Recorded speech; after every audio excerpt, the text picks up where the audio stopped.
This is Craig Miller, Director of Star Wars Fan Relations, and you are inside the 12 months of Star Wars, only on Studio 2009.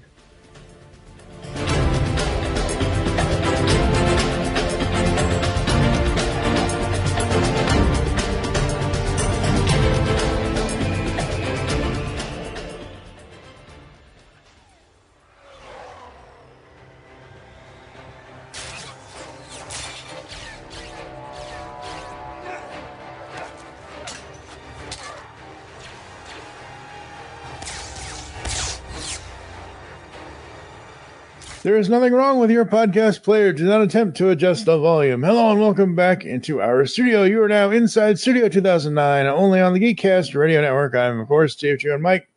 Joining me once again, as always, is Mr. Dave Draper. Hi, Dave. How are you? Not dead yet. Not dead yet. That's right. That's Universe right. keeps taking its shots, but that's right. You know. Yep. Be stone dead in a minute. Mm-hmm.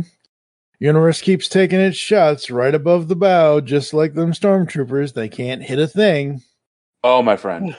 the irony of you saying that, like, just wait till the next episode or the next.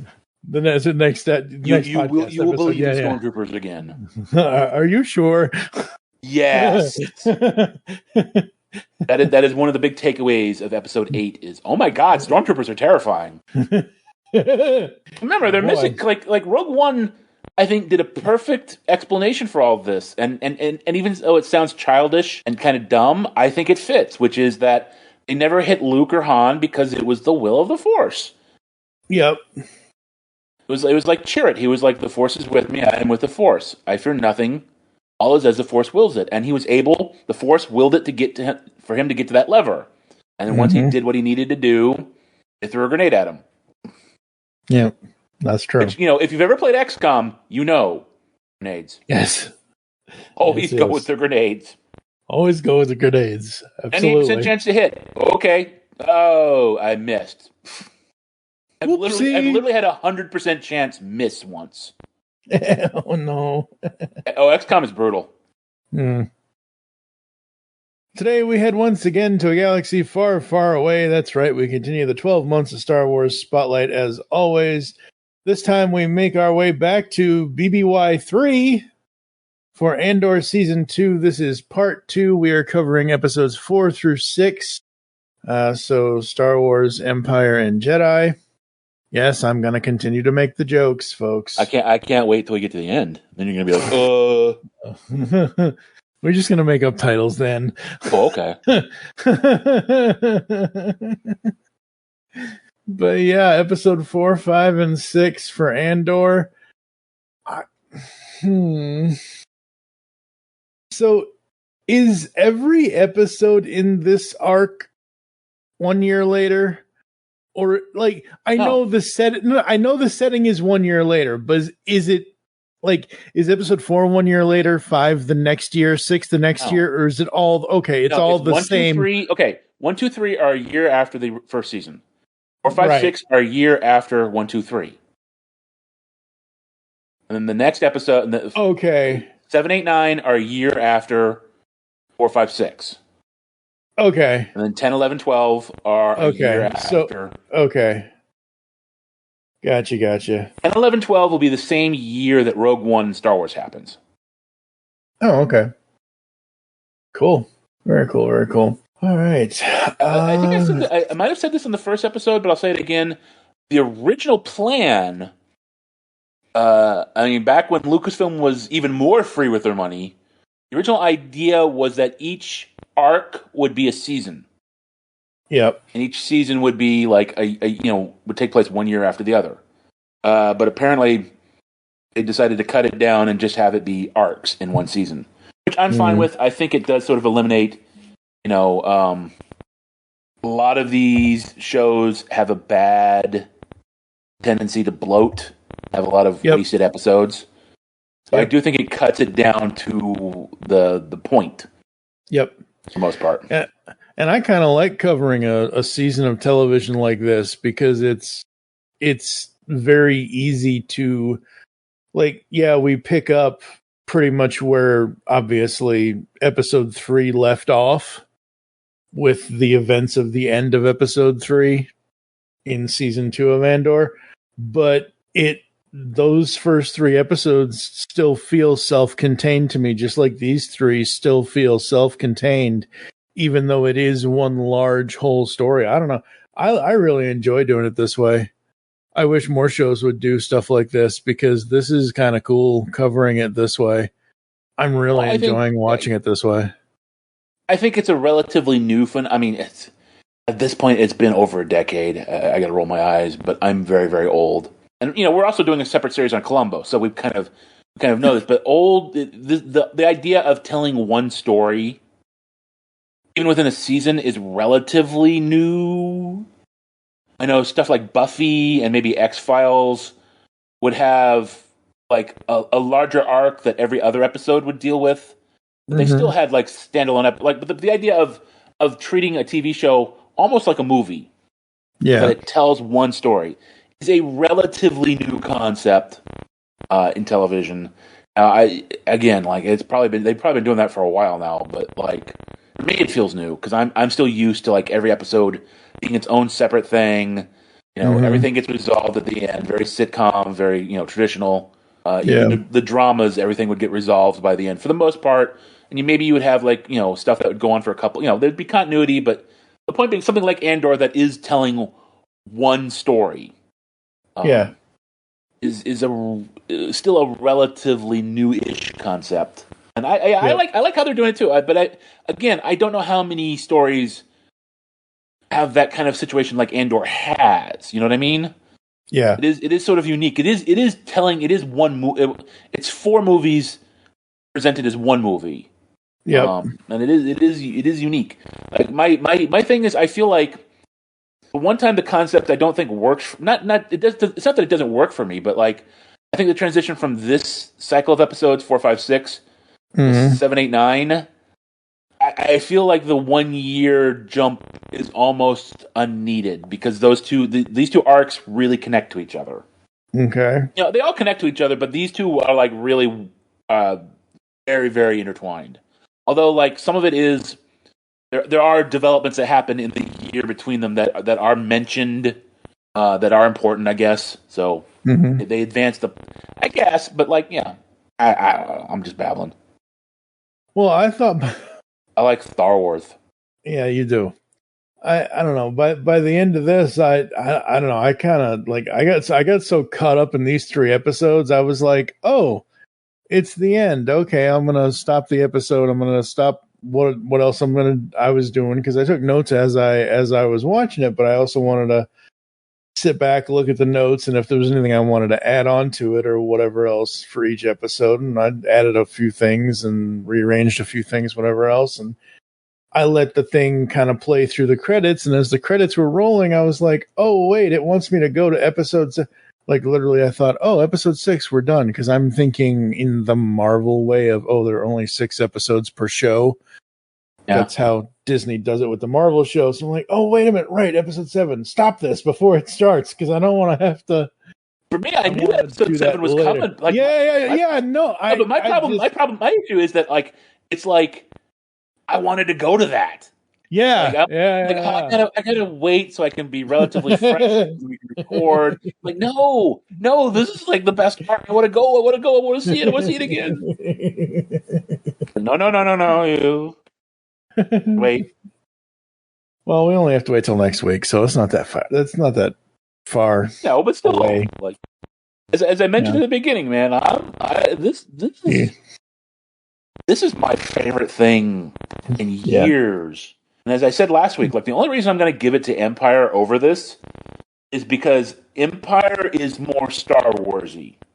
Mm-hmm. Like Star Wars has a flavor. Like I said last week, like it's like a burger joint. And Star Wars has a very burger joint feel to it. This does not. Andor does not have that feel. Andor has a very kind of classy restaurant feel. But the meal is so good. Yep. So it's like, you can't really say it's the best meal on the menu because it doesn't fit. It's still part of the... I personally feel that for like, I don't know how to put it, like an IP a universe, because that's the word we all use these days. Mm-hmm. I think the best universes are flexible.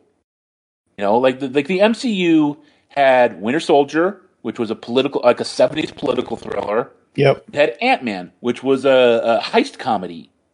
It had Guardians of the Galaxy, which was a sci-fi kind of, it had a sci-fi comedy, but it had all these different movies that had a different feel, but they were all part of the same universe. And I feel that the best IPs can do that. And I think, and if Star Wars can have something that doesn't feel Star Wars-y, quote unquote, and still be part of that universe. Now, at the end of the day, you kind of like you're always going to gravitate back to the thing that the true flavor of the thing, which is Star Wars. That's why the original trilogy will always be the ones that 90% of the people like best, because they have the truest feel to them. Mm-hmm. Prequels feel a little weird. The sequel trilogy feels very. It tries too hard to feel Star Wars-y, very inauthentic. Yeah. Very sort of copycat. I think the sequel trilogy will be the thing that we've ironically, the sequel trilogy saved the prequel trilogy by being the worst part of the franchise. Yeah, it'll be forgotten. It'll be the Jaws 4. Like everybody's excited that Jaws is having its 50th anniversary. Nobody's talking about Jaws 4. It's like you forget the bad sequels. And the sad thing is, honestly, past the first one, and the first one came out 5 years before I was born. But honestly, when I was as a kid, I remember my mom showing me Jaws when I was 7 or 8, 87, 88, something like that. I'm pissed off and jealous because my mom. Well, we didn't have home video back in those days when I was exactly. My mom they re-released it. I think a couple of years later, a year later. I know they re-released it because my mom saw the re-release. She wouldn't take me to go see it. I think I've told the story. And she came home and told me about this movie that was amazing, and it wasn't Jaws. I don't know what it was. I don't know what she saw. It was a movie about a shark, and it's like my tiny young brain thought it was amazing. And Jaws is a great film. I love Jaws. I'm very excited to see it in the theaters finally after 50 years. I don't know. There's just something about being a child, Yeah. So my point is I saw Jaws as a kid. I got scared shitless as a kid from it, but it's one of those things where I don't that was Jaws is the only movie I saw of the quote unquote Jaws franchise, if you want to even call it. The 4 films that Jaws has, I never saw any of the sequels for Jaws, and I have no plans to see any of the sequels of Jaws. I saw Jaws 2. I think I saw Jaws 2 first, because it was on TV all the time. So it was like, oh, this is, and I was still pretty young, Yeah. But I mean. Yeah, it is. Jaws is a weird one because almost everyone has no problems forgetting the sequels. Even with the Jurassic Park movies, you kind of remember the sequels, kind of. I think Jurassic Park's because they keep making them. Also, I think if you stop making them, the sequels will fade, and you'll just remember the first one. I think people remember the good one. Yeah, the good one. That's the worst thing that can happen to your movie series is if a later one is a good one, because then you got to That's one of the reasons films like Halloween. And there's a couple other. Well, Jurassic Park kind of did it with Jurassic World, kind of, but Halloween kind of has had multiple sequels where it's oh, these didn't happen. Only the first one happened. Only the first 2 happened. That's the thing Hollywood's doing now is we're making sequels that ignore the other sequels, which tells you how forgettable the sequels become after a while. That and it tells you how lame and dead Hollywood ideas are. Oh, well, buddy. I mean, we grew up in the 80s. I remember there was a Mad magazine that made fun of the fact that all the movies at the time were sequels. Mm-hmm.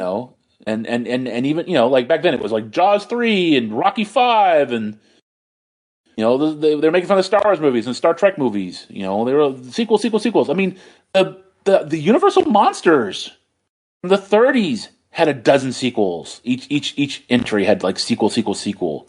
it's been a thing forever. It's just every generation thinks that they're the ones, you know. Yep. And honestly, like I was thinking about this the other day, because there's the Harry Potter TV shows coming up, and it was like the people were talking about how that was that generation Star Wars, but even that was like a generation ago, and it's like, well, what does this generation have of its own? And it's like Skibbity Toilet. And it's like, oh, you know what, kids? Maybe it's not so bad. If you like, I know that my generation is forcing our '80s movies on you. They were good. They were not Skibbity Toilet. They were good. Maybe just suck it up and like live in the past. Exactly. We had Raiders of the Lost Ark. We had Jurassic Park. We had Batman. We had the original Ghostbusters. Like we had Star Trek 2. We had Star Wars. We had, you've got Skibbity Toilet. Trust me, living in the past ain't so bad. Nope. Even our C-list movies like Buckaroo Banzai and Big Trouble in Little China were good. Mm-hmm. Yep. Well, Michael Bay is making the Skibbity Toilet movie. Okay. Star Wars, Andor, Season 2, Episode 4. Literally, as I watched these, I don't know what it is. I had this switch in my brain that Episode 4 was kind of like literally, my note says, even though we're not there yet, but Episode 5, the final thing that I said, it doesn't have the action of Empire, but it has the stakes and the feeling of it for the 5th episode of this series. Literally, I'm watching the 5th episode and I'm thinking, you put a little bit of Darth Vader in there, and yeah, this could be Empire. A little bit. But that's just how I felt when I watched it. So we get, in Episode 4, we get Cyril, and we get the whole Gorman thing, and we get the spiders. Why did it have to be spiders? You don't like spiders? No, I don't do spiders. Nope. I'm not that. Like, especially if they're big, fake CGI spiders, I'm okay. Snakes are my issue. Yeah. I'm full Indiana Jones. But yeah. But they make silk, and Gorman makes silk. That's they're a single. That's their thing. It's almost Warhammer like, where it's like this planet is a silk economy. This planet is a grain economy. Like it's like every planet has its one thing it does. Yeah, absolutely. But yeah, so that's what Gorman does, and leads into the silks and the fabrics, and leads into all of that. And again, the reason why I like a lot of the Star Wars TV shows that they've done in certain aspects is that we follow other characters besides the main character, and getting to follow Cyril around and see what he's like and what he's doing in these episodes, at least in this episode specifically. I thought that was really interesting. I like that they're finally doing something with Cyril. Yeah. Because they set him up at the beginning of the first season, and then pretty much from the end of that arc on, he's just sort of there. And it's like, why are we still with this guy? What is his deal? And then he shows up at the end and saves Deidre. Mm-hmm. But it's like, I am glad that there's like, because my kind of rule of fiction is everybody's got to have a purpose. You can't have somebody around just because you like them. You know what I mean? Like they got to serve a function in the story.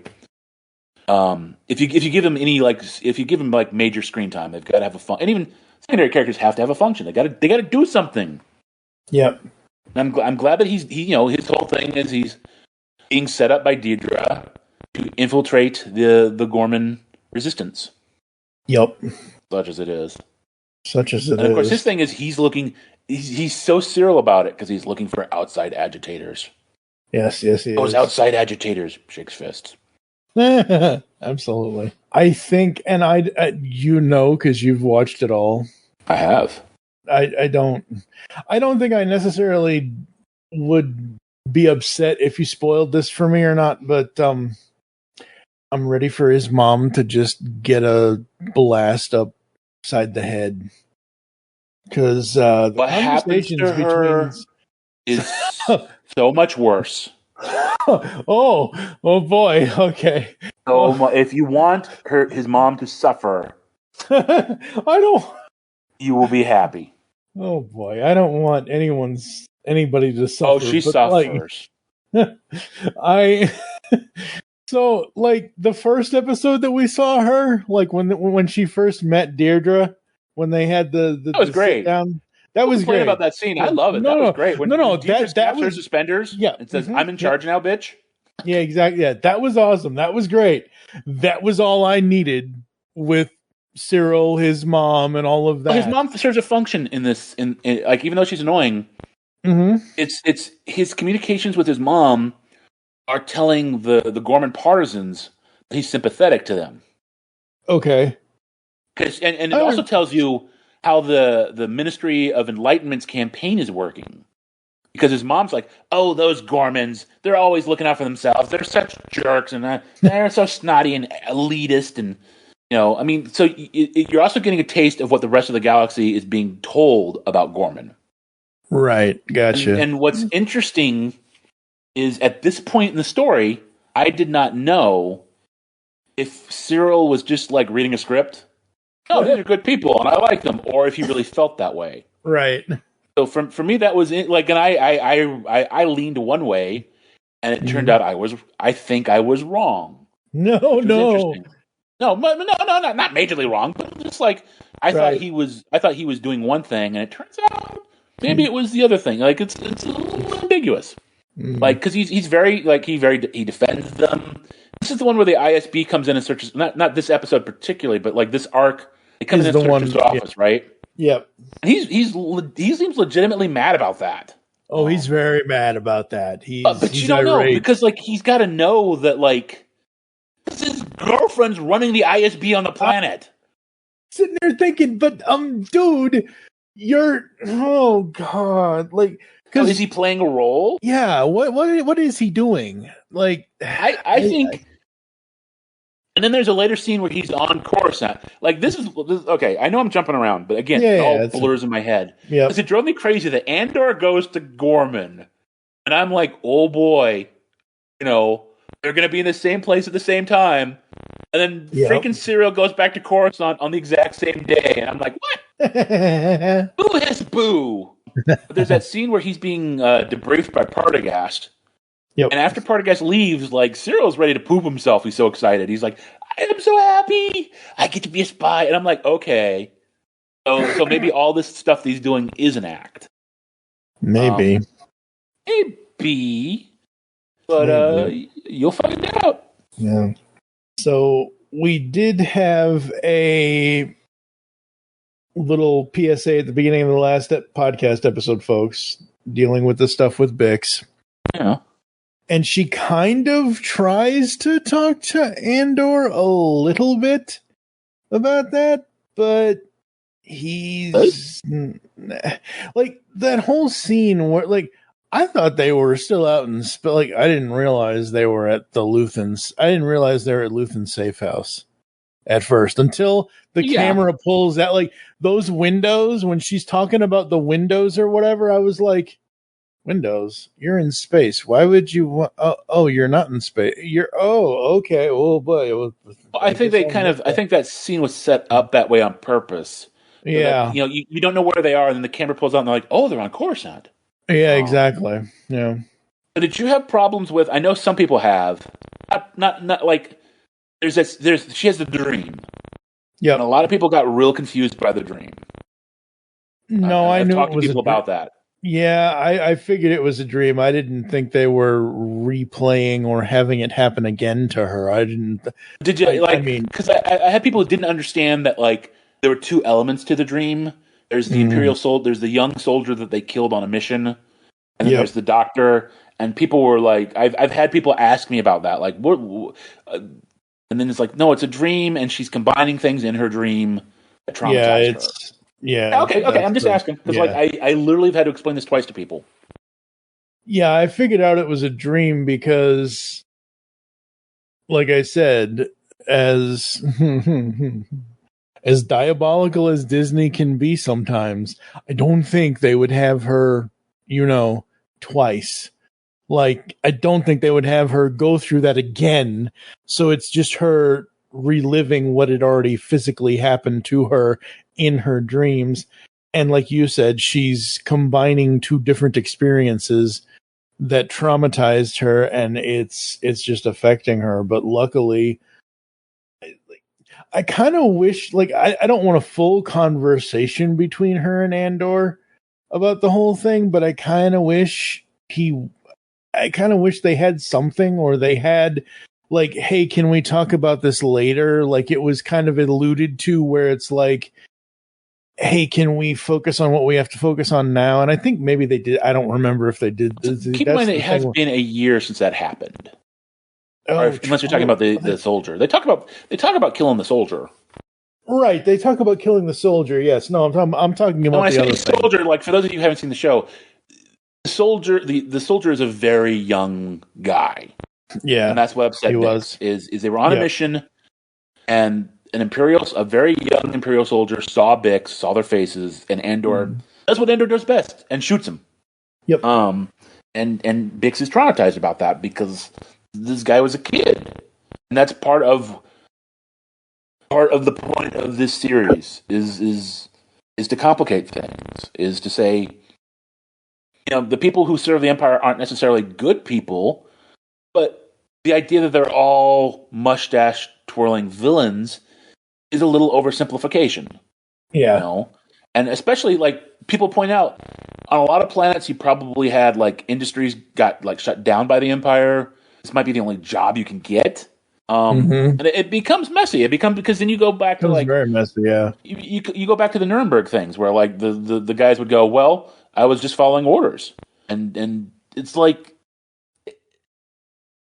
what I love about this show is that it makes it clear that this whole thing is messy. It's one of the things that was great about Star Wars is that it was so simple. It's very black and white. I mean, that's the people forget, because we've gone through the 80s and past that. Yes. We've gone through the Reagan era. Like, when Star Wars came out, it was post-Vietnam, it was post-Watergate, and everything was dark and messy and complicated, and America did not necessarily consider themselves the good guys anymore, and people were not sure if right and wrong, we're still debating right and wrong. And Star Wars said there's good, there's evil. It's very simple, very black and white, which was a big deal at the time. That was a huge part of its appeal. And that led into the Reagan 80s, and that led into Christopher Reeve. At the end of Superman 2, Christopher Reeve flies the roof of the White House back. And it's got the American flag flapping in the wind. And he said, we probably couldn't have done this like 5 years ago. Like, it wouldn't have gone over. Yeah, no. This is G.I. Joe. It's very simple, but, like, Andor is saying that no, at the end of the day, it's not simple. It's complicated. There are good people. There are people that aren't necessarily, like, out to hurt other people, but they're doing what they need to do. And then you've got guys like Luthen, kind of like Andor. Like Luthen will just, if you're a problem, snap your fingers, you're gone. You get in that shuttle with Sita, and you ain't coming home, Spunky. Absolutely, that's not good. But that's the point of his speech, is I burn my decency for a sunrise I'll never see. I will become a monster to help save everyone else from monsters. Yeah. And then good old Saw Gerrera shows up. Speaking of monsters. Yeah, exactly. Speaking of freaking nut jobs. Yes. That whole subplot is Willman, the one guy, the other guy from Ferrix, has become an expert in this device that hacks Rido gas lines, or Rhydonium. Rhydonian gas lines, I think it is. Yeah, but it's like space gasoline. Yep. And they need it to fuel their ships. And there's a device that they can use to hack, I guess, Rhydonium pipelines. And so, for the record, that stuff showed up in Mandalorian Season 2. Remember the sequence with Bill Burr and Mando, and they hijack a truck to get into an Imperial facility? Yep. Those trucks were hauling Rhydonium. which is why they blew up so good. And it's super combustive, and Saw kind of holds Wilman not hostage, but prisoner. Yeah. At first, to teach his guy how to use the machine because it's very complicated. And he says very few people know how to do this. He's always asking Wilman how he knows how to do it, and Wilman won't say. But and then there's a whole thing where there are different variations, so you got to know what kind of pipeline you're hacking into.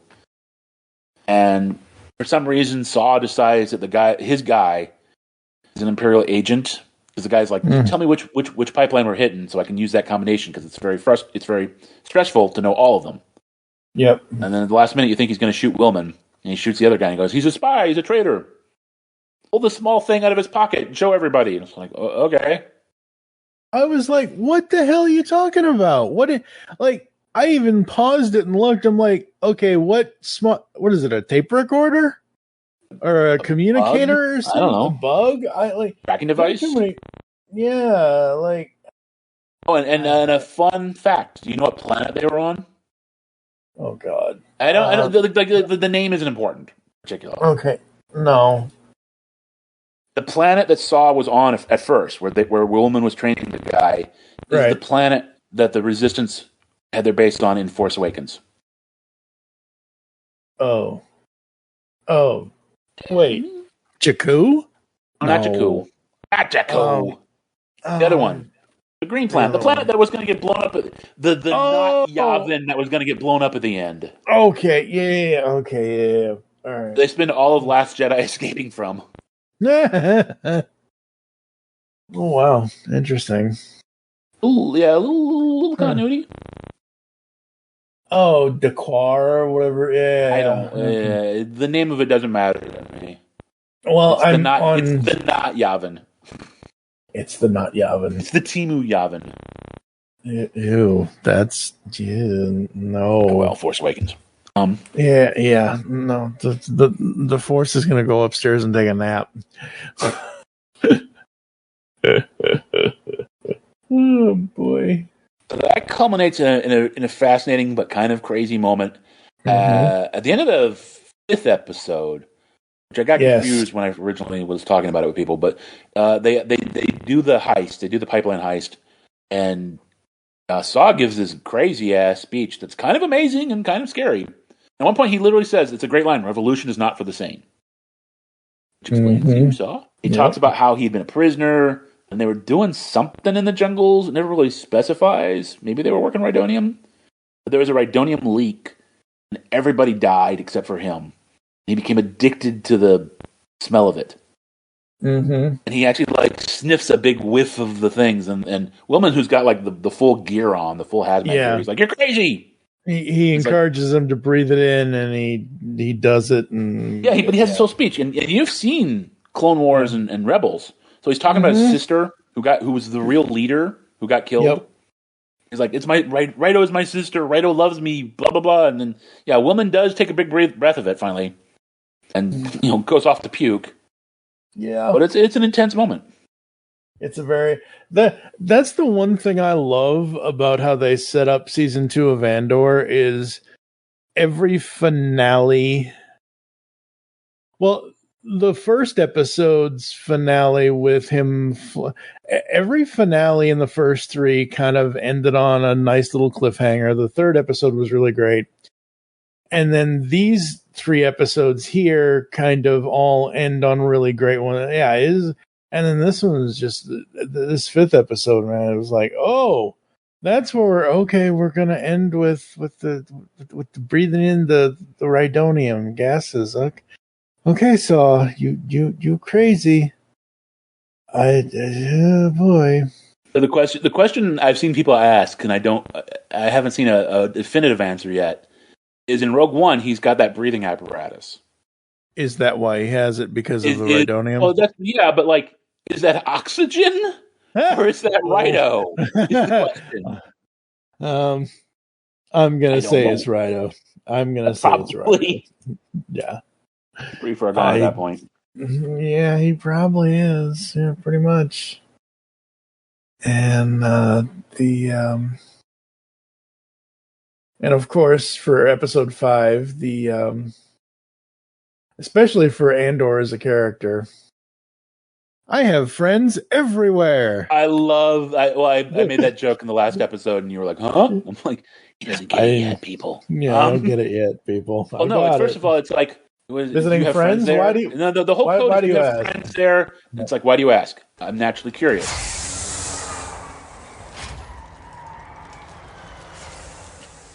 Can I help you? Gorman? Visiting friends? Why do you ask? I'm curious by nature. I have friends everywhere. Like it's the whole code. It's really like that whole sequence is so cool. So good. He gets a little tape that goes, "Your name is Arian Sky. You were born on this planet. You came to Coruscant when you were 3 years old with your brother. He went back home. Your like does the whole. This is your cover story." Yep. And he's memorizing it, and he gets dressed up in the cool clothes. And then I love the scene where he goes to Gorman. Like everything on Gorman is great with him. Like people complain that Andor is the least interesting character, but that whole sequence was fantastic. And then he gets sent to goes to the room, and the valet tells him the story of the Tarkin memorial. Mm-hmm. And of course the Imperial Armory is building up, so it's going to put that in the shadow of the Armory. Yeah, just like it's like the Empire can't even do evil things. They just got to be dicks about it, you know? Yeah, exactly. It's like it's not enough that you're going to take over this planet and drive everybody away. You got to put their memorial in the shadow of your fucking building. Mm-hmm. It's just so petty. And then he goes to dinner, and there's that great scene with the Ezra. She comes in, and she's like, "I know who you are," and he does this great. He keeps jumping back and forth between being in character and just like, okay, you don't know who I am. Like, you don't know if I'm the guy you don't know if I'm the guy you think I am. You know, the guy you're talking to, or his agent, or an ISB agent. You just put everyone you know in prison. You know. Like just like hammers her for being unprofessional about everything. Mm-hmm. While constantly jumping back and forth with, "I can't wait to see the fabrics at your father's blah blah blah." Yeah. Oh, and by the way, the people you have telling me, they're just calling attention. just lucky for you, I'm who you want me to be. That's a great the spy stuff is so cool. Yeah. Andor is a very underrated, not so in your face version of Han Solo. He's a lot more smooth. Like he feels that role. Yeah, like don't get me wrong, Han can be smooth when he wants to be, but a lot of times Han Solo is a blunt instrument sometimes, most of the time. Keep in mind, Han Solo is my childhood idol. I love Han Solo. And I think that's why that's why I like Andor so much. Like why I like Cassian Andor. Because he reminded me of him. Yep. Yeah, he can do that spy stuff a little. Yeah, Han could never pull that crap off. No. He would never have been able to pull that off. Yeah, which is why I am feeling like this is like part of the story of Andor is he goes from being Han Solo, being a smuggler criminal, to being what he a rebel leader. Yeah, you know, it's like in Return of the Jedi, Han Solo is unfrozen from carbonite, and suddenly he's a rebel general. That's just boom like that. It's just congratulations, sir. You get a trench coat and you're a general. Where with Andor, we're seeing all the character development that leads to that because he's still trying to think. Yeah, no, he doesn't do anything in this episode because he's not on Yavin yet. But no, he's not on Yavin yet. He's still, even by the end, he's still got that element of he does, and of course that's what happens in Rogue One is he will still defy orders and do what he feels is the right thing to do. Yep. Which is a very Han Solo quality. Yes. So he's not totally within the system. I don't think he ever totally ends up, but he's adapting and he's becoming more about a rebel than a free agent. Yeah, he's a nonconformist who will work for the greater good as long as he can kind of get out of it what is best for him. Well, no, because I think that's best for him isn't quite the right way to phrase it. Because he is looking at the big picture. I think that's one of my favorite moments in the series is when he shows up at Luthen's business. Party. Yeah. No, that's the part business, of his business. And he is, Luthen's furious because it's breaking protocol. Yep. But they had this conversation, and I think the conversation sort of sets what I think the entire series is about, which is what are you willing to sacrifice to bring down the Galactic Empire? Yeah. And Luthen, of course, we know from that famous speech, burned everything. Yeah. And Andor is like, I'm not ready to burn Bix. I'm not ready to burn my decency. Yeah. Like, I think we can still do this and still be able to look ourselves in the mirror when it's over. Yeah. That's his, he doesn't want to burn Gorman. Like, there's a line about if the Gorman strike, they're going to burn. And Luthen's like, good, they'll burn brightly.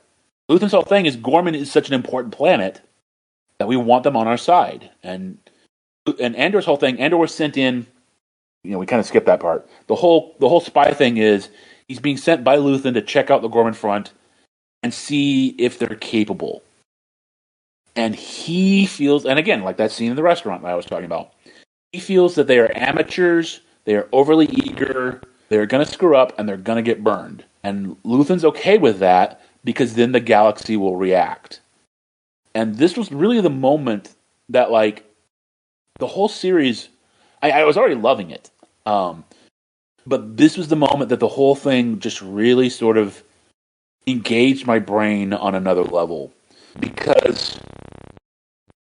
Luthen's right. Mm-hmm. But it's also awful. It's Andor's awful. right morally. I root for Andor. I'm really no, don't let these poor, simple, quasi-French people, because we know that Deidre's whole plan is to provoke them into doing something stupid so the Empire can stop them.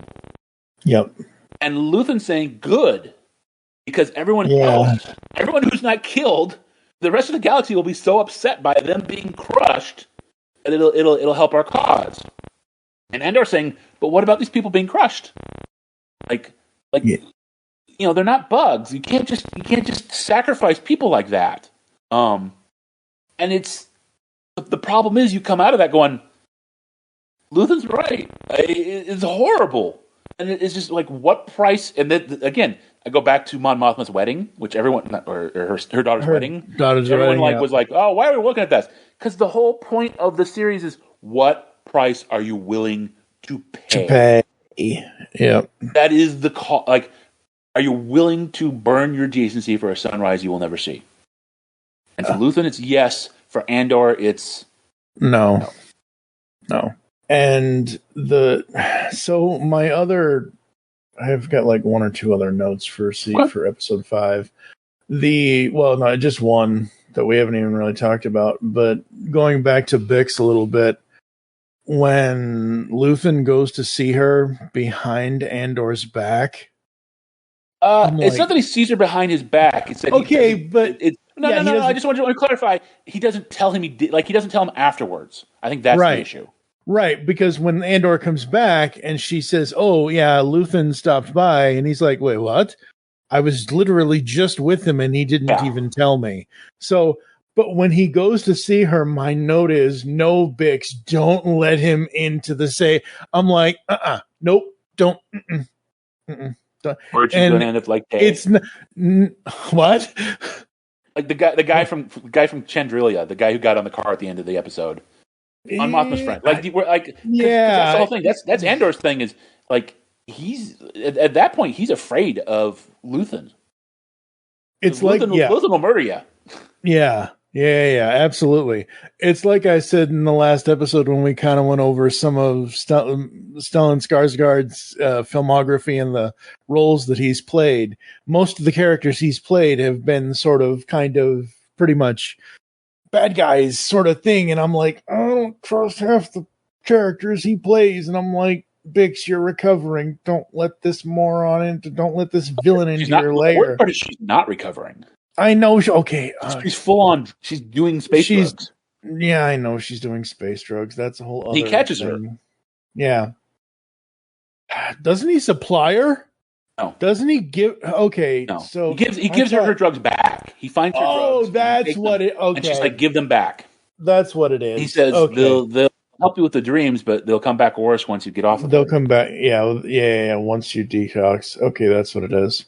So I'm trying to get the timeline right here. So we're at BBY3.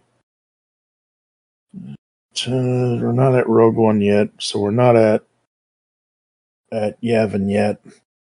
Because in episode 6, I was surprised, and I don't know how many other times he's played him. I think this is the only time he's played him, but Benjamin Bratt plays Bail Organa? I'm like, wait, what? Jimmy Smits was busy doing, apparently filming the Dexter, the new Dexter, whatever they're doing. Yeah, okay. I mean, I didn't dislike it. I was just like, hey, wait a minute. Yeah. I remember when I saw that scene, I was like, he looks different. I looked it up. Well, no, I looked it up, and then after that, there's just been this big. You're lucky you skipped this. People have just lost their minds complaining about it, and I'm like, oh my god! Like, the whole idea was that they introduced him in a little scene in this episode, or in this, and then he this comes sequence. back in episode 9. He has a bigger role down later, the road, and they wanted to get people used to the idea. Right. They recast because they couldn't get Tony Gilroy said they couldn't get Jimmy Smits. Okay, that's fine. Organa. And I'm like, and I got a controversial take. But I like Benjamin Bratt better. I mean, I think he's better in the role. I mean, I think Jimmy Smits is too slick. He's too slick. He's too breezy. Jimmy's okay for what he did. He's a good actor. The role. He's a good actor, but I just think as Bale, he's a little too slick, a little too, I don't know. He's acting like he's acting in a Star Wars movie. So, whereas Benjamin Bratt's acting like he's acting in a serious role. Right. So currently, Mr. Smits is almost 70 years old. He is 69. Nice. So obligatory nice. Yes, I understand that.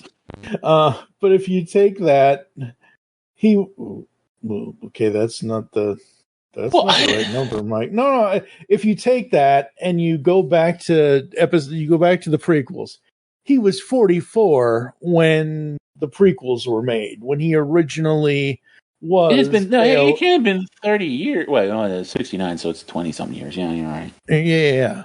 99, 26 years. Yeah, I literally just did the math. He wasn't Bale in he didn't show up until Attack of the Clones. Okay. Attack of the Clones was 2002. Okay, I'm sorry. 2 more sorry. Whatever. 40, 50 years, whatever. The point is that in Phantom Menace they had Bale Antilles, who was played by this other guy who was from Titanic, and he got his scene cut. Because he was one of the guys running up against Chancellor Palpatine, or Senator Palpatine at the time. Gotcha. Chancellor Valorm's place. Yes. But I'm looking forward to seeing what else Benjamin Bratt does with the character. At the same time, I didn't dislike it.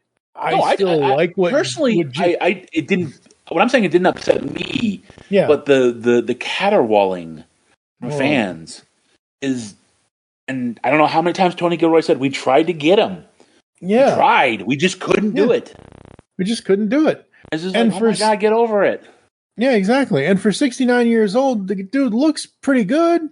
I'm sure he could still pull it off. That's fine. But seeing Benjamin Bratt in the 6th episode looks and sounds just fine for the character. No real problem here. I kind of like him better than Smits in the role.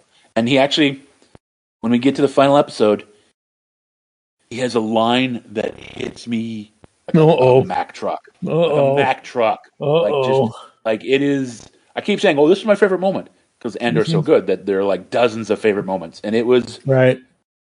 It was the moment. It was like the scene with Andor and Luthen was the moment that like the whole thing went to another level.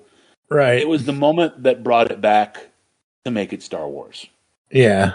And Gotcha. That made it just I just chef's kiss. Yep. The topping on the cake, the piece series, like it it brought it back to Star Wars. It made it Star Wars, and it was just like this thing is a masterpiece. Yeah, like, absolutely. Like I remember I remember stories about there was a Star Wars YouTuber who was very vocal about how emotional he got when Luke showed up in Mandalorian. Mm-hmm. I got excited. I'm not gonna lie and say I didn't get kind of wound up, but I wasn't like emotional. I was just like, oh my god, they actually brought back Luke. Yeah, and I was excited, but I wasn't like emotional. Yeah. At the end of Andor, I was emotional. You were emotional. I had just witnessed, because I love Star Wars. I've gone on about Star Wars has been this huge part of my life for almost all my life. And this thing was just, and especially because we've had such a, it's felt so mismanaged and so poorly treated. To have this masterpiece given to us, this thing of beauty and complexity, and I was emotional that I was given this thing. Mm-hmm. That is beautiful. And you know what? It's one of those things like it's not that I've completely turned my opinion of Kathleen Kennedy, but she allowed this to happen. This happened under her. You cannot, it's not fair to blame her for Boba Fett or for Obi-Wan, for the sequel trilogy, and not say that she deserves credit, for Andor. Mm-hmm. And so whatever else, right? I was emotional that I had seen something from something I loved so much that was so good. Yep. Oh, that's my thing. Yeah. But this 6th episode, man, I remember when we did back in January of 2024 when we released. I don't remember when I think we recorded in December of 2023 when we recorded the Andor season 1. I'm just saying, this podcast is making me feel old. Oh, you're already old. I know, but I don't. Plenty of other things.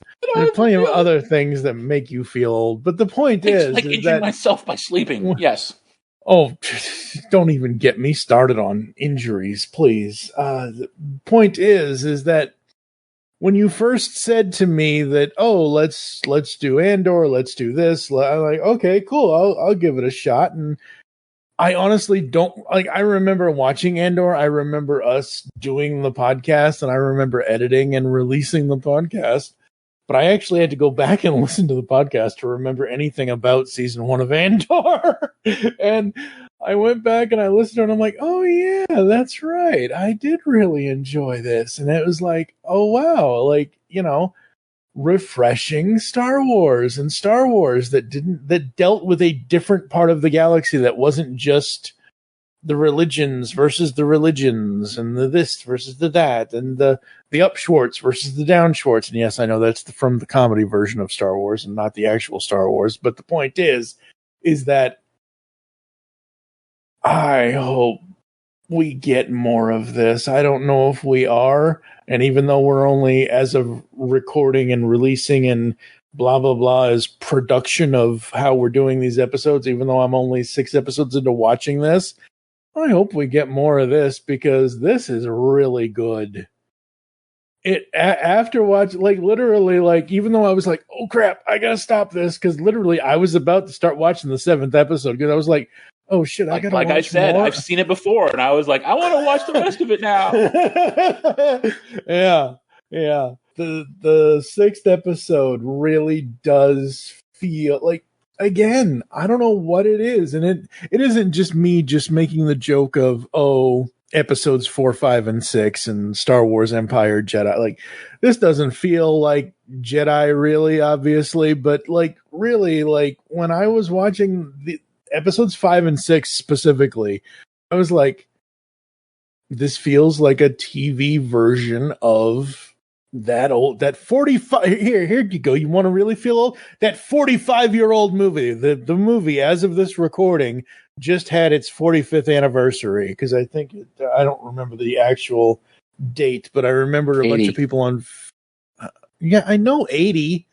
I'm the same age as the movie. I'm saying I don't remember the actual date. I think it was March 20 something. It wasn't the 25th. Yeah.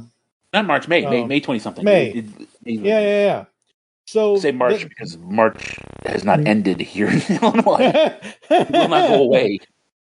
But that's my point, is that people were saying on March. See, now you got me saying May 23rd. I think it's 23rd. May 23rd. Yeah, that's what it is. I think. I know Star Wars and Jedi were the 25th, and I think Empire was the 23rd. I think it was a day or two earlier.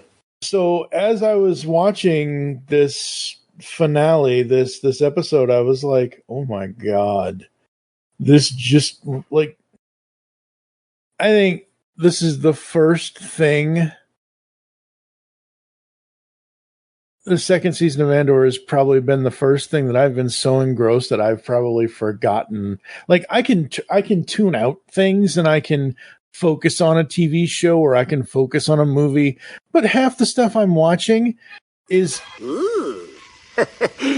technical difficulties. Let's move on, shall we? I usually tune it out because most of the stuff I'm watching is stuff I've seen before.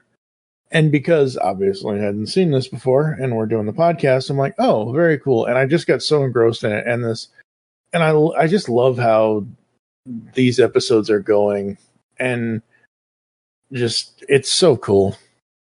I gotta look up Tony's other credits because I want to see what other stuff. I know he's done a bunch of other stuff. He has to have done a bunch of other stuff because. And the sad thing is, he stated outright he's done with Star Wars. And that's fine. It is and it isn't. Like, I'm glad that he is. To me, I have mixed feelings because I'm a fan and I love what he did. So you kind of always want to, like, as a fan, always wants more, right? But also as a fan, I want him to not be trapped in Star Wars. I love Star Wars. If Lucasfilm gave me money, I'd stay there forever. Would never leave. But that's But I do think there is something about like wanting to do other things with your life and your career, and I'm glad that he has. Like Dave Filoni will never leave. Oh no! But like I'm glad, So I'm happy for him, for Gilroy, that he's willing to go. And almost like Andor's a mic drop.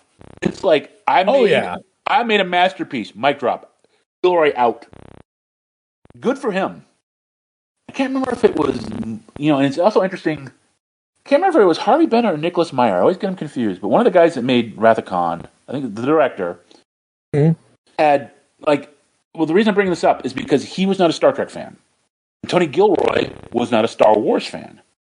And it is interesting to note that two of my favorite pieces of media ever, because Wrath of Khan is actually my favorite movie, and Andor is my second favorite Star Wars thing after Empire, were made by people that weren't fans, but they came in and they studied, they did their homework, the assignment, and they had respect for the franchise. And I've come to, between this and actually having trained dogs, I've come to the realization that respect is more important than love sometimes. Because I honestly believe that Filoni loves Star Wars. Yeah. But, a dog will love you, but it may not respect you. And you need a dog to respect you because it can't pee in the house, it can't jump on people. You need respect. I'm not saying fear. Fear is a completely different thing. That's one of the things that made me sad about Book of Boba Fett. I think the story they were trying to tell was that Boba Fett wanted to rule through respect rather than fear. And I think they botched it. They did a bad job with it. But it's a good concept. But if you're working on a franchise, I think it's more important to respect it than to love it. If you love it, you might get indulgent. If you don't respect it, you might get indulgent. And that's what we get with Filoni. That's why stupid Ahsoka will never die. That's why Cad Bane, even though he was stabbed through the heart, will probably come back because he's got his little favorites and he loves it so much that he can't make the decisions that someone who respects the story will make. The hard choices sometimes for the good of the story, rather than for but I love her. She's my total real wife and not just a pillow that I have in my house that's creepy. I think Gilroy respected, and you can argue because it does not feel very Star Wars-y, but it also doesn't feel anathema to Star Wars. It doesn't feel like it feels like it's not. It feels like it kind of fits, but doesn't. But it doesn't feel like it's I mean, nothing clashes. It doesn't feel Star Wars-y, and that's again. Benjamin Bratt has that one line that I think really brings it back. So Tony Gilroy, really quickly, the three movies that he has done that I recognize, I recognize other ones, but the ones that I've seen in the past that I did not know that he was the writer on, I've seen these movies multiple times, but I'm like, didn't know that. And we covered them years ago on a different podcast here on the Geekcast Radio Network. The Bourne Identity, Supremacy, Ultimatum, and Legacy. That's why all the spy shit works. Mm-hmm. Yep, absolutely. Gonna have to go back to those movies and rewatch them with a whole new outlook on them. Not in a bad way or anything, but like now that I know it's Tony, it's like, oh, cool. And I didn't really give 2012's Legacy a fair shake because it wasn't Damon. It was what's his nuts. It was Renner. It was Hawkeye instead of. It's harsh. Yeah. No. I like Jeremy. I don't. Yeah, I like Jeremy Renner too, but it was just like. I feel bad. My first thought was I like Hawkeye. I'm like, no, I like the actor. He's not Hawkeye. He's an actor. Don't do that. Don't be that guy. But yeah, what a festive evening we have for episode 6. Yeah, okay, so that's the one with the party, right? Yes, that's the one with the party. Yeah, we haven't even talked about that. Oh, that party. Oh boy, that was something else, wasn't it? Yeah. Boy. Well, okay, so set it up. And I've kind of figured out watching it the second time. Mm-hmm. Is so Mon Mothma married her daughter to a Chendulian gangster, and I think he got elected to the Senate. Mm-hmm. He's one of the new senators that got elected because there's this big holiday on Coruscant where all the new senators throw parties after they've settled in and been elected or whatever. Yep. And so Mon Mothma and Perrin, her husband, have to go to this party because he's her in-law. And at the same time, it turns out that a piece of art that Luthen had sold Skulldun, they put a bug in it. Clea put a bug in it to like keep tracks on him. Yep. And at the same time, another piece in his collection, Skulldun's collection, is a fake. Not their piece, but another piece. So they're going to go through and examine everything in the collection after the party. So they'll probably find... she's really worried they're going to find the bug. I mean, considering the freaking hoops she jumped through to get that thing out... I know, right? I don't know that they would have. But, So Luthen and Clea go to the party to get the bug out of the thing. Yeah. The whole thing is there's like this... Like the art collection's in this other room. There's this big room downstairs where everybody, like the big party room, everybody's drinking and eating, and then there's like a separate room upstairs with the gallery, the art gallery. Mm-hmm. And so Luthen and Mon Mothma have a little conversation. They kind of I don't want to say hook up, but they're together. And then Clea kind of hooks poor Lonnie from the ISB. Mm-hmm. Luthen's inside guy says, "You're going to help me do this thing, or I'm going to, or else." Yeah, or else. Dun, dun, so dun. they all go up to the art gallery, and Clea and Lonnie go to this one piece, which is this weird sort of. It looks like a maze, but it's a book from a species that are generally blind, but not always, because they consider blindness a gift. So she's, and her whole thing is she's using Lonnie to block the line of sight. Everybody else. Yep. And it turns out that Krennic's there. Yeah. So Krennic and Mon Mothma start having this pretty heated debate about the way things are going in the galaxy in general and philosophy about like one man's terrorist and another man's freedom fighter. And It gets pretty heated, and that's when Krennic goes, "Oh, what a festive evening this is," because he's enjoying it. Yeah, absolutely. It's also where they run into Benjamin Bratt as Bail Organa because he's on his way out. Yep. Pause to let co-host speak. Yes, I think the only thing about this episode I did not understand, I did not get why we needed this, and it's not me being a prude or anything, is I don't get why we need the lovers reunited scene. I don't understand what's that serving to the rest of the story. The lovers reunited. Yeah, Sartha and Kaz or whatever. Oh. On Coruscant when Gorman. Oh, hey, who are you talking? You talking about Vel and Sita? No, Sartha and Kaz discuss the mission. Sartha says they can walk away if things don't. That's Sita and Vel. They might be using Mon Mothma's niece, or not Mon Mothma's cousin, right? I don't know. I'm even looking at the right thing. I should on be. Gorman. Wait. So no. Okay, I literally don't know what you're talking about because Andor goes to Gorman and he says these people aren't ready, and the Gormans are like, well, we think you're a jerk and we think you smell like poop. So, but Luthen had Plan B, which was he sends Vel, who is Mon Mothma's cousin, and she shows up on Gorman and she does the whole "I have friends everywhere." And the whole thing is the Gormans know that the building that's being built is not an office building; it's an armory, and they want to hijack. They're convinced that the Imperials are shipping in weapons.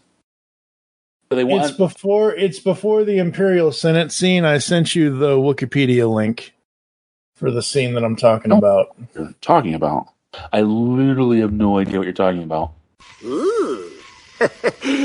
Technical difficulties. Let's move on, shall we? Okay, that is them. That is Vel. I don't know. They're using their code names, I guess. Okay. That is Vel and Sita. Because they can walk away if things don't feel right. If things don't of right. As thinks the getaway driver Drina should be with them at the top. That is on Gorman. Okay, well then the Wikipedia got it wrong because no, they're talking about elsewhere in Cornet. The elsewhere in Cornet talks about Bix. Okay. They don't say that it cuts back to Gorman. Yeah, that's what I'm saying. They didn't finish. They're on Gorman, and that's Citra and Vel. I guess that's because Andor's code name is I can't remember. And Andor uses a code name. They use a code name, so they're using their code names. Okay, they're using their code names. Okay, I'm just saying it just felt. The whole thing is Citra showed like they've been apart since the end of last season. And the one time you saw Citra was she was flying Tay away, which meant that Tay was going to get murdered. Okay. They run into each other in the same. They don't run into each other, but they meet each other at the same cafe that Andor was in, and they have this long conversation about how Citra has, because Citra's always been the cold one. She's always been focused on the mission, and Vel's always been the one that's like, I'm in love with you. Let's be together. And Citra's like, something happened to me. I was recovering. I've had a lot of time to think. And I realize what I want now, and what I want is to be with you. And I'm like, okay. I have seen a movie before. Yes. I know where this is going. Yeah. They're working. I don't know how you didn't know that they were working with the Gorman Underground to like hijack this shipment. And the whole thing is they're also not terribly impressed with everybody. And they say, nobody bring a blaster. And the one girl's supposed to be the driver of the getaway truck, but they don't trust her. They don't like her. She's got an attitude. Everybody's got an attitude about them. And their whole thing is, look, you brought us in as outside consultants, outside experts. I'll either listen to us or we'll leave. And then there's the big. They make a love. The two girls make love. So, because they love each other and they're going to go on this mission. And then the next day they have the mission, which is they're hijacking, like these trucks go through this neighborhood at night, make a lot of noise, because there's a scene earlier where one of the residents of the neighborhood is complaining about it. Then the shipments with the whole thing is, this is why they wanted Cyril, because Cyril can tell them which shipments, well, what he can tell them is which shipments don't have, like, what's the word? Proper paperwork. Yep. And those are the ones with the guns. You can tell them which ones have proper paperwork. And those are always the last ones to come through, and they're always by themselves. They do this whole elaborate thing where they shut down the truck, they shut down the driver because they have these these electric stun charges. They break open the truck, they find that there are weapons, and they ship them into the sewers. They send them sliding down a thing there's a truck waiting in the sewers, base truck. And what happens is, ironically, the guy from the big group meeting who had complained, there's all this noise in the neighborhood when we're trying to sleep. He comes out and he's like, "What the hell's going on?" And one of the Gorman front guys like, "Go back to sleep, old man." He's like, "No, screw you. What's going on?" And they get in a big fight. And the kid pulls out a gun. And the guy's like, "What is that? A toy? I'm not impressed with you." And they get in a big fight, and the gun goes off. And they turn around. Neither one of them got hit. But Citra is lying on the ground. The big old, and this is apparently before Book of Boba Fett when robot stomachs were a thing. So, and then Vel is like freaked out and heartbroken. They got to make a run for it because the Imperials are coming.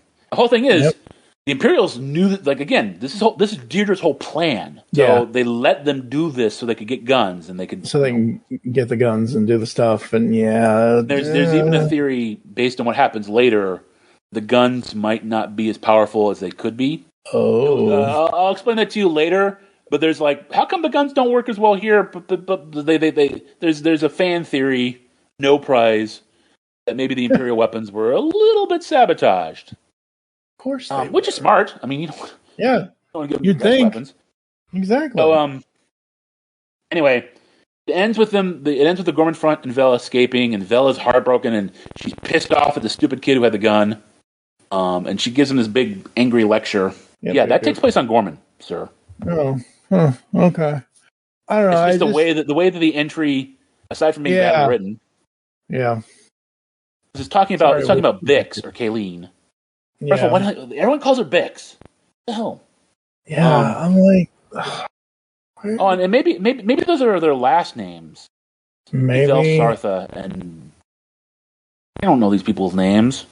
I don't know. Oh boy. So yeah. Okay. It's Cinta Kaz. So I keep saying Sintra. I'm stupid. Cinta Kaz, and then I bet it's Vel Sartha. Probably. Oh, Lonnie Young. Leo Parga. I know everybody's names, but these two characters. Okay, that's why we were confused because you were using their last names from the wiki, and I was using their first names. Yep. That's why we were confused, folks. Darth Vader used the power of the Force on us. No, I knew what I was talking about. Uh-huh. Yeah, I was just reading what the thing said. Yeah, you were just reading. You were just following orders. That's right. Like a dirty Imperial. That's... oh, boy. Like that kid that got murdered at the beginning of the conversation. Mm-hmm. They do not give her name at all. Nope. Weird. Well, you know what? You can play that game. You can play that game. Mm-hmm. Kaz's eventual lover, Vel Sartha. Ha! I knew it. Yeah. Cool. Hooray for figuring out context clues. Yay, context. I know who she was. Yeah. I often say when we talk about Star Wars, I have the action figure. Yes, you do. But the second 3-part. Wow, Cassian has a middle name? Holy Wikipedia. All right, I'm sorry. It distracted me. Sorry. It's a good thing Andor isn't his middle name, and then his last name be something that begins with T, because that would just be weird. Cat? Yes, Cat. But yeah, no. Episode 4 through 6, I really, like I said, really enjoyed it. Episode 4, I'd probably give, let's see, 3.5. Oh, we did it for the whole arc last time. Oh, did we? Okay, for the whole arc? Oh, Jesus. Also, because I can't remember what goes where. I barely can remember what goes where. 4.5, the whole arc. It's so close to being like if I was going to do it individually, I would have done 3.5, 4, and 5. Because episode 6 really was a 5 for me. I was like, that ending, like, wow. So cool. Yeah. Well, first of all, we didn't even talk about the ending, which is that they. Well, we kind of did. Blow it up. The creepy doctor guy who tortured Aileen, apparently, Yes, on Ferrix has become a bit of a belle of the ball amongst Imperial circles, and the Imperial Navy wants him too because he's been working exclusively with the ISB. So he's transferred to an Imperial Naval building, and at the end of the the end of the 6th episode, he walks in with his little Chinese food. He walks into his building. He walks up to his office, and Bix is there, and it's a great moment because he's all like, I know you from somewhere. I know you from somewhere. And she makes him sit in the chair and ties him down and puts a little gag in his mouth and puts on the recording of the dying alien, which is the ultimate torture device that he created. He didn't create. He just figured out that like these aliens, particularly their children, they're being murdered by the Empire, gave off a cry that like really screws up your brain. And so she puts the thing on his head, and it's like poetic justice. He's being tortured by the same thing that tortured her. As she's walking out, a fat Imperial naval guy goes, "Hey, you're not supposed to be here." I'm like, well, maybe if you'd done your job, but he gets shot. And she walks outside, and she Cassian Andor standing right there. Cassian Geron Andor is standing right there, and the two of them kind of like and they do the cool walking away, and then he clicks a little device, and the doctor's office blows up. Yep. So she gets her revenge. Which is a hell of a punch for an ending. Oh man, the whole I haven't posted it on Facebook yet, but I grabbed because again, like I said, I was not expecting Andor to show up. I was not expecting him to be there, so I just assumed she's gonna walk out like the badass chick that she is. And I got a screenshot of her walking away. I almost got it in where she's completely in shadow, and I was like, "Oh, that's gonna be a great Facebook the featured wallpaper, whatever, on your profile thing."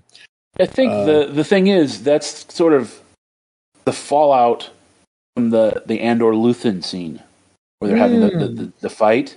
Yep. Is Andor has chosen Bix. Yes. So that's why he's there. He's chosen. He's chosen. Oh, yeah. He's chosen a different path. Well, yeah, but I'm saying they do set it up. He is choosing a different path than Luthen's path. That will become more apparent in the next series of episodes. Luthen. So you're okay. Wait, hold on. So what you're saying is the scene that we saw earlier, or the scene that we yeah. So when he's talking to Luthen about Bix, and then when he goes to talk. Wait a minute. I'm trying to make sure. It's literally Andor makes a decision. Right. Which is, I'm going to choose people over principle. Yeah. Right. Not even principle, but whatever. Obsession. Yeah. So, because I don't know. And again, like I saw that scene of him pushing the button and the building blowing up is in the trailer, so I knew it was going to happen. Right. Yeah. I just wasn't sure if it was like, I don't know.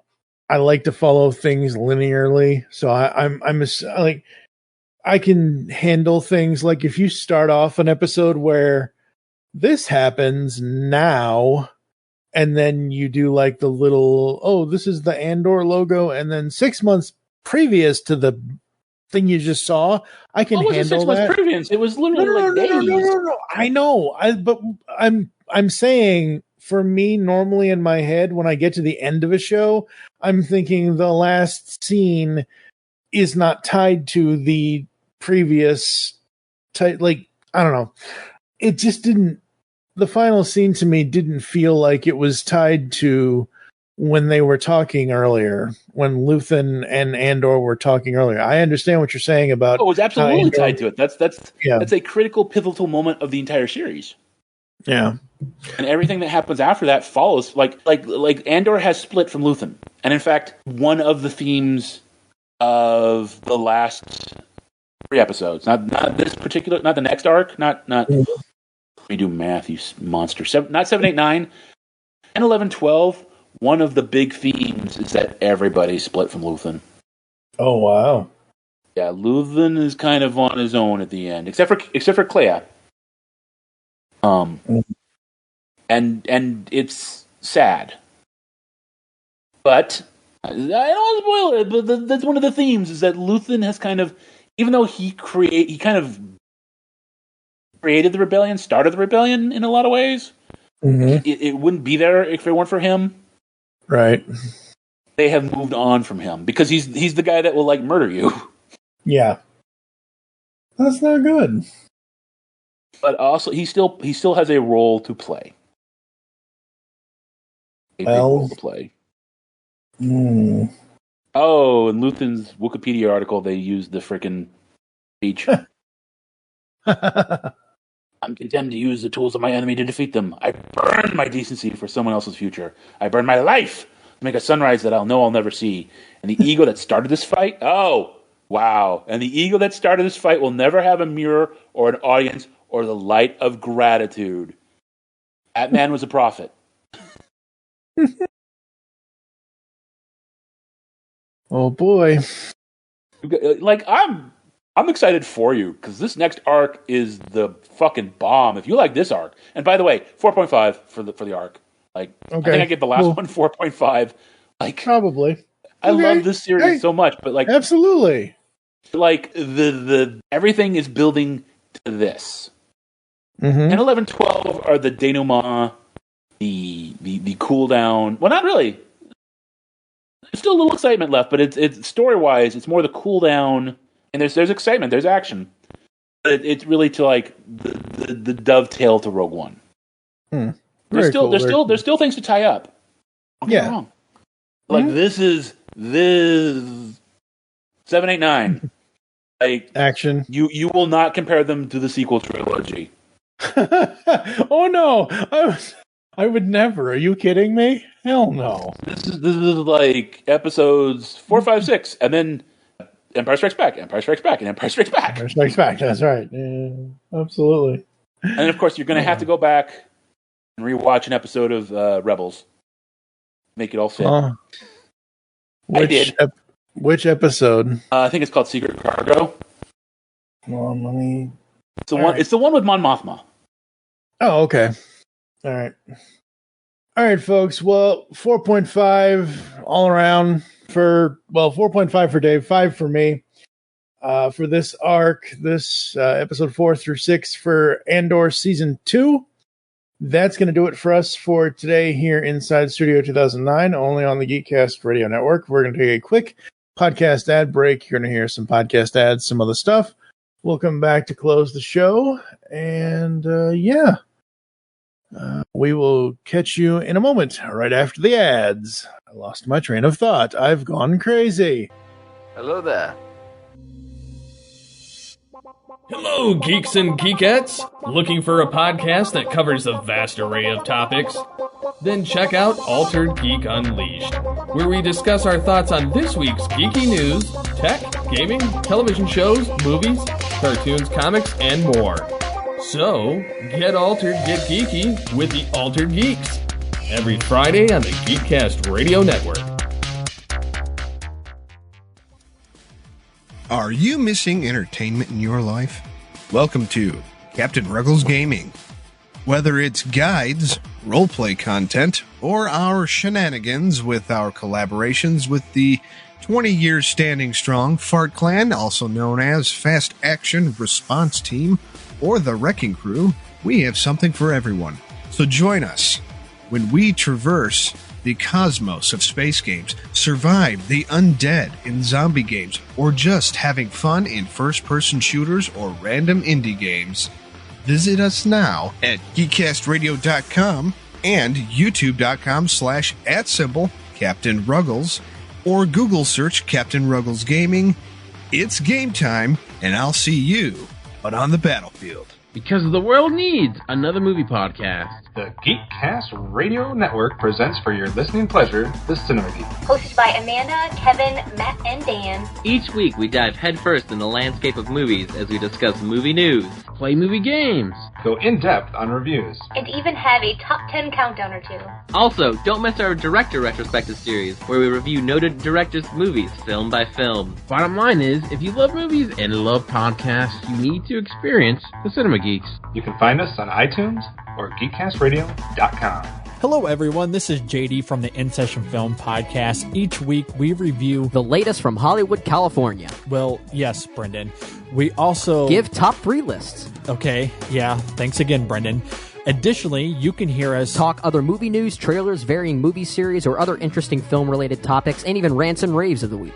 On top of our main show, every Friday, you can also hear our extra film podcasts. You can listen to the In Session Film Podcast on iTunes, Stitcher, SoundCloud, or at InSessionFilm.com. Listen to the In Session Film Podcast every Monday and Friday. Subscribe today and hear me verbally beat JD like a Cherokee drum. No. That's not how this works, sir. For the best in science fiction, join Mark Baumgarten, Vicky Jakubowski, Zion Kiros, and Juan San Miguel on the award-winning podcast Marku 42's Universe. Doctor Who, the Marvel Cinematic Universe, Star Trek, and more are all fair game with Marku 42, which has been around since 2012 in one form or another.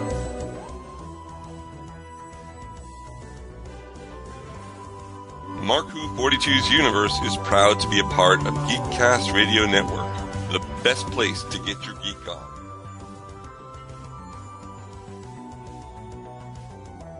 Listen to us bi-weekly or weekly if we have a topic relevant for you, our listeners. Marku 42 on Geekcast Radio Network, a match made in a galaxy near you. We brought the entire convention center to the brink of an inter-genre geek war. Okay, Michael, if we're going to tackle this podcast thing, we've got to do something really special. It has to be cool, daily, in audio form, and undetectable by radar. Something that screams summer. I know, let's do a Phineas and Ferb review podcast. We'll call it the Podcast Organization Without a Cool Acronym, or POWCA for short. What do you think? I think if we're not careful, Candace is going to bust us. You can find POWCA on the Geekcast Radio Network, iTunes, Blog Talk Radio, and all of the other methods you find podcasts. We'll give you the whole seat, but you'll only need the edge. Hi, I'm Dan, and I'm the host of the Rock Nerd Radio Show, which airs live on HudsonRiverRadio.com every Wednesday evening at 8:30 p.m. Eastern Standard Time. It also gets backed up as a podcast, which you can find on your preferred podcasting platform. Every week on my show, I talk about all kinds of pop culture. I talk about music, I talk about movies, TV, comics, collectibles, and so much more. I also feature a guest on my show periodically, which you might enjoy. I have a couple of special segments on my show, one called The Cover Song of the Week and My Favorite Thing in the World This Week. If you think this sounds cool, check it out sometime. I hope you do. On the Simplistic Reviews podcast, we talk movies. We talk TV. We talk... Hello, Julie, what the heck are you doing? Trying to make our spots sound more exciting by adding explosions. Yeah, I'm pretty sure you could have got the point across with sound effects, not the real thing. Car. Download the show on iTunes or at simplisticreviews.blogspot.com. I'm sure your insurance company will cover that. No, they won't. No, they probably won't.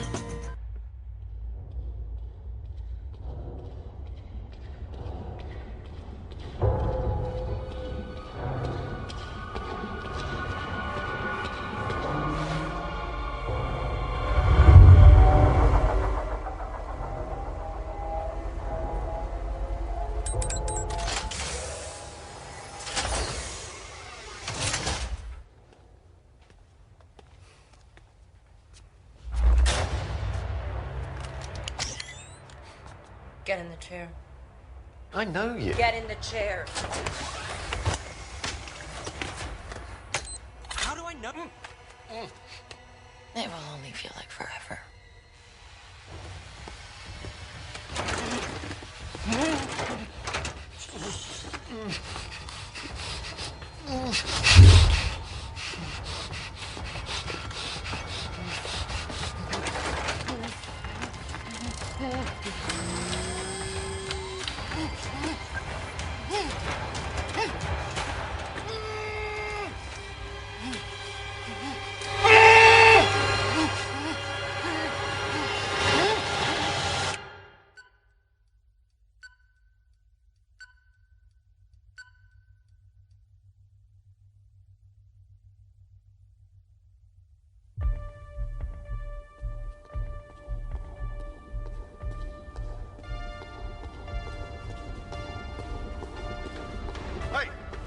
you? Nobody's allowed in here. All right, folks, we are back here inside Studio 2009. Like I said, went a little crazy, kind of brain went out in the middle of the galaxy there at the end of heading into the ad break there. But any final thoughts, anything you'd like to say, sir, before I run through the closing?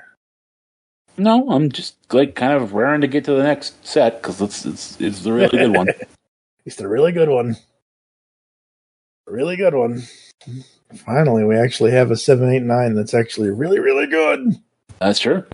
Oh, God. It's really good. Let's go. All right. Thank you for joining us here inside Studio 2009. If you'd like to get in contact with us to leave feedback for the show, visit the website, geekcastradio.com, where you can listen to and comment on all of our content. You can also visit shop.geekcastradio.com to buy our merch. We got t-shirts up to 4XL. We got probably mouse pads and lanyards and mugs and all kinds of other stuff over there. You can send any email to feedback@geekcastradio.com. You can check us out on any of the podcasting clients you choose to use, like Apple Podcasts, Spotify, etc., etc. You can find us on Twitter at Geekcast Radio Network for the network, at It's Studio 2009 for the show. I am at TF2 and Mike. Dave doesn't do social media. No. Become a fan on Facebook. Go to facebook.com/Geekcast Radio Network. You can also check out Studio 2009 podcast over there as well. Join us next time when Dave and I will be discussing Andor Season 2, Part 3, Episodes 7 to 9. 2 years before the Battle of Yavin. Yay! For now, I am TF2 and Mike with David Draper. You'll hear us back in the studio soon. I have friends everywhere. I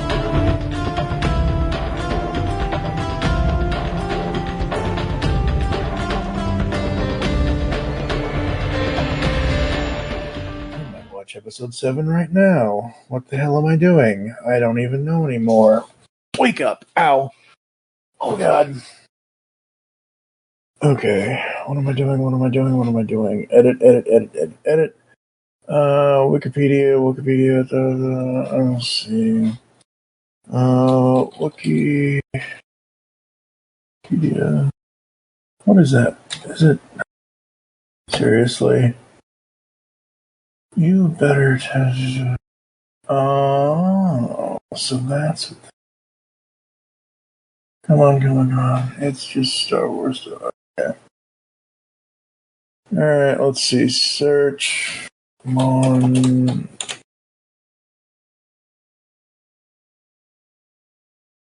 Hey, where are your... I want your affiliations. I want your... Okay, chronicle. And political... I don't want that. I want your...